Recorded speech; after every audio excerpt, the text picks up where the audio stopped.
ነገ የተባለ ጉዳይ ዛሬ ይሆናል። ይቆያል የተባለ ጉዳይ ይፈጥናል። አሁን ይሆናል። አሁን ይሆናል። እስኪ አንድ ሰው አሁን ይሆናል።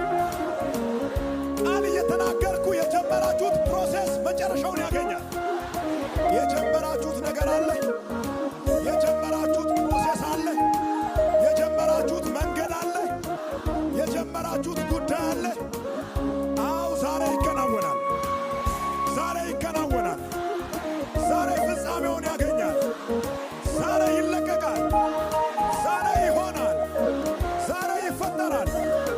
ዛሬ ይፈጸማል። ዛሬ መጥቶ እጃችሁን ያገኛል። ዛሬ መጥቶ እጃችሁ ላይ ይቀመጣል። ውሰዱ በኢየሱስ ስም።